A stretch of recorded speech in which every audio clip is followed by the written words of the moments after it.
Dr. Parijat De, Professor Renu Vej, Professor S.S. Patnaik, Dr. Alok Bhattacharya, Dr. S.B.L. Sachin, Shri G.B. Pandey, delegates to this 2 days conference, faculty members, ladies and gentlemen.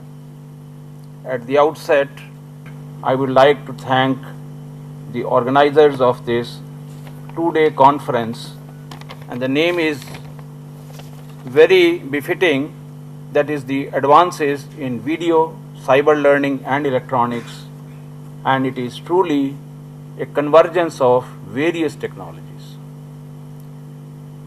I was going through the brochure and it covers a gamut of technologies ranging from video program production, transmission, multimedia, web-based learning, then computer graphics, animation, ICT, biotechnology, nanotechnology, molecular technology, open source, cyber security, image processing, and the list is too long. I think these are the forum which therefore attract persons from different faculties to come and share their experiences.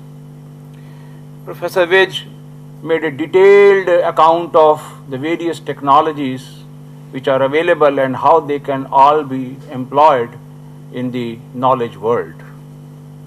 So mine is just a slideshow which I'll just go through and tell you the same thing which contains the basic theme of this 2 days program. When I was contacted, I was not knowing that what exactly I will pick and choose, but in the morning when I was searching my pen drive, I could find this Tele-Academics, the technology and the applications. So mine is a repetition of what has been said, but only thing is you may enjoy some of the visuals. Well, the tele-knowledge actually, from myth to the reality, is something, the dream of anybody, right from the days of Divya Mahabharata, the Sanjay giving the coverage of the war and the story of Eklavya. The man's desire to listen from a distance, the radio, the television, the ICT, the virtual realities, and the landmark in the human history, if you see, the technologies which actually turned the complexion of the society, the agriculture, from wanderers to the settler, then the black gold, that is the invention of wheel and all those things, the mass transport, the invention of the electricity. If you minus the electricity in our life, nothing remains. Then the assembly line concept which gave the birth to the banking system, insurance system, the trading, the stock exchange and all, because huge amount of money was required for a mass production. And then comes the ICT and its many derivatives are continuing, and we have been witnessing all these changes, and today's theme actually account for the same development. There is a theme in the advances in the electronics, and if you see that how the things have changed over these years from the analog paradigm to the digital, and every time we are having the more and more package density, fast devices, faster computations, and then the high speed switching, the reduction in the our fabrication technologies to the sub-micron level. And if you go through all these development, the changing scenario what has been brought in the various technologies has been the basic changes that has taken place in the IC. The same was true in the telecommunication, right from the history scan is there to today's this Wi-Fi system. So the analog domain had witnessed many changes, and the invention of the fiber optics and so on, how it changed the complexion of the entire data transmission system, the digital domain, the data phone, the DSL modem, DSP, then various types of wireless technologies, mobile telephony, GSM, and broadband, and the Wi-Fi system. Again, there has been a phenomenal advancement in the field of computing. The real-time solution, the operating system, the application software, the developing environment, object-oriented programming, graphical programming, various type of languages, database, web technologies, inferential sensing and soft computing, and putting the front end, that means the sensor network, and today we talk of the computer network basically is a networking of the devices ultimately leading to the networking of minds. The SCADA system, the advanced mathematical support packages, embedded systems and all. Now if you look at this clearly, this is a very interesting feature. This is a typical hype diagram. In the vertical axis, what we have is a visibility. And in the horizontal, the x-axis, we have got a maturity. And you can see the technologies which has been given under the different, bullets. Now the rising curve actually is a high illusion, is a high science, something very catchy, something very innovative, nobody has thought of, and that brings lot of illusion, lot of excitement, lot of coverage in the newspapers, lot of coverage in the various journals and all those things, and reaches the peak, that is the peak of highest illusion. Then the curve descends, that is the descent of disillusions, the realities of life, transformation of a technology into a sustainable development, which was also said by Dr. Patnaik. And it slowly, then we meet, many of the scientists leave the technology and so, because the excitement has been got, papers have been published, lot of recognition has been made, lot of coverage and all, and you switch over to another technology and so you are always on the high lines. That is the line of academics, the line of high science. While the declining line actually is the engineer's paradigm and so on, how we transform science into a technology. And till it comes to the valley, you are no more discussed, you are talking of something which is obsolete, but there is no technology. And then comes the rising curve once again after you have fought through all these troubles and all these, and to the plateau, and that is a paradigm where industry is waiting for you, because industry is the money, and the technology which cannot pass through this cycle will never see the light of the day, and therefore I have written the plateau will be reached in less than 2 years, 2 to 5 years, 5 to 10 years, more than 10 years will never see the light of the day. So you see that what are the technologies which are ripening and which are about to be. And the technologies which we have discussed today, in fact, has already reached the plateau. But if you look at the journey, while they were transforming by the way of convergence of many minds together and so on, and that's how is the cycle of any development process.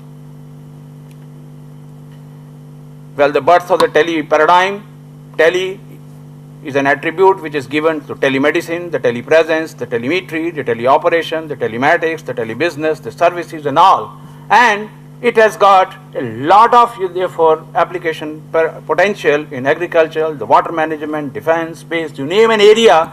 And therefore, what we are discussing today is how this knowledge can be transmitted and shared, and getting the best mind made available to all concerned. So it is no longer a private paradigm, it has become a public paradigm. We call democratization of knowledge. That means there are actually certain difficulties which therefore forced us to learn. Good teachers are hard to find, because whenever we talk of quality, we have to depend on excellence. Platform to bring masses and experts together. Learners get authentic and consolidated knowledge. When we talk of a knowledge, when we see the Google, we are not caring how much is the garbage. The garbage in, garbage out. One way to dislodge one of the scientific work is downloading so many information into this network, and this may distract you also. Therefore, which information is authentic, good, can be relied upon, therefore is another important aspect, and therefore this authenticity of the knowledge is something of a paramount importance. Evolution of the geographical constraint, because it has already been covered. We want place independent, and we also want time independence and so on. Anytime, anywhere, for anybody. So it's a multi-pronged approach for a tele-education. We were talking about the connectivity, Professor Vij already spoke on this, the tele-education delivery system, the universal tele-education system, the multi-classroom environment, seamless two-way connectivity, synchronized multimedia delivery, digital library integration, content management, internet resource availability, all these issues and so on. You find that all these technologies are automatically getting connected together to make these things happen. Now, let us look at this paradigm. There is a learner and there is a teacher. And the third thing is, what about the content? After all, these all technologies are a carrier to make the mind come closer to a learner. But what about the content? I think a lot of, therefore, high quality research is required in boosting the level of the content and all other things. And the way many new technologies are coming up, new subjects are opening up, interdisciplinary programs are coming, and unless they are linked together, what is the teacher and the content relationship, what is the learner and the content relationship, what is the learner and teacher, and how we therefore stabilize the entire closed loop system. Well, this is again and very interesting. I would like to skip this, but I can just give a highlight. What we have in the x-axis is the change in the core components, that is the technological infrastructure and the content put together. After all, it's just like a carrier frequency and a modulating signal and all those things. So knowledge is a modulation which actually floats on this technology which reaches. So what is the content which we are talking on these technological channels?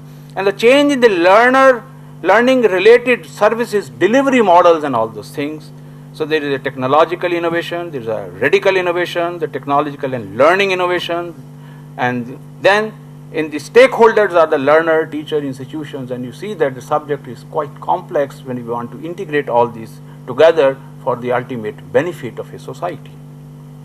So technological possibilities was also mentioned, various types of broadcast techniques, the video conference techniques, and the internet, the voice chat, the webcam, the talkback, the internet as a return link, telephone as a return link, online education through internet, nighttime loading and receiving, TV broadcast, and many more things will keep on adding and all those things, which is adding therefore strength to the entire system. There was mention about the virtual classroom, so there are live lecturing somewhere, and then there are other classroom as if is a, and I mentioned in the previous slide, there are various ways by which we can have our connectivity. And look how this is going to make a sea change. The hype diagram again in Tele-Academics, therefore I took the same, that was on a technological. Again, if you see that various things which are happening, and I will not spend much time. That means the technology triggered, the peak of inflated experience, the disillusion, when all applied to the tele-academic subject. And we are therefore at a present moment, we are talking of the knowledge grid, and this has also passed through this type of a cycle. If you look at one of the very success story of a tele-education has been the telemedicine, which has been actually implemented, reaching the unreachable vaccination schedule, maternity care, blood bank, family planning, ambulance services, transportation. This is all, it has happened in this country. So hospital, the primary health centers information, life-saving drugs, doctors database, e-diagnosis, more than 400 platforms already in India. Major implementing agencies, the government and the private hospitals, DIT has a major program, and different projects are also covered, and the map actually shows where exactly all these activities are going on. Same are being applied for defenses, but which is highly secret. But in agricultural field, in business, there are already various centers for online trading and these things. So we find that this has actually penetrated into almost all walks of life.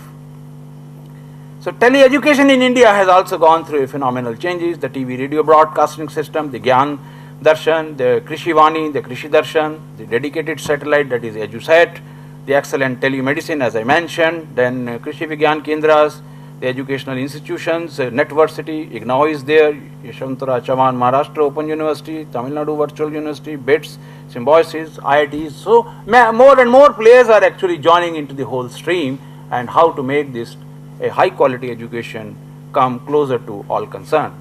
So the tele-engineering concept, and so now how we can therefore decide, put it for the modernization of my Indo-Swiss Training Center.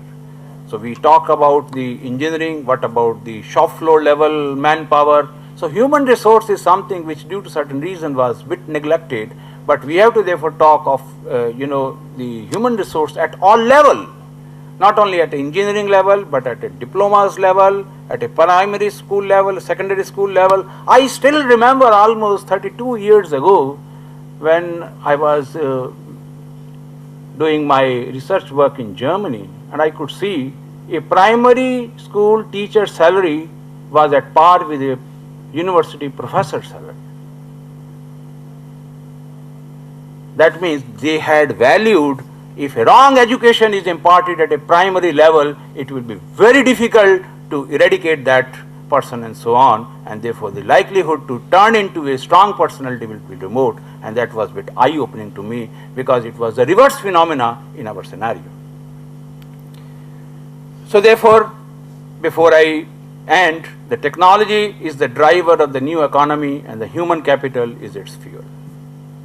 In today's world, not only does the knowledge make the difference in how an individual performs, but it also makes the difference in how well an organization performs, and of that matter, how well a country and so on. So therefore, we have to talk of a collective education system, although it begins at a grassroots level with the individual, but what is more important is the education at all level for factories, for defenses, for organizations, and how we knit into this is a mammoth task and so on, and any technology developed and so on will always fall short because of the mammoth requirement and all those things. So with these few words, now before, look at the interesting, the father is asking a little son, how was your first day in the kindergarten? And so, oh, they didn't have even a Wi-Fi. So that's how it's talk about. That means, see the change which has come over these few decades and the way we are landing, and what is more important is what content actually is going, because technologies are going to be much faster and all, and if we lack in the content and so on, so we may have to borrow even the content from abroad along with the technologies and so on. With these few words, I once again thank the organizer for giving me the opportunity to just talk to you, and I'm very happy to be associated with you on this inaugural function, and I wish that these 2 days will be very exciting. There are a number of papers, as Dr. Patnaik was mentioning. I'm sure they will have a nice time together, and it will give them a memorable stay in Chandigarh. Thank you very much.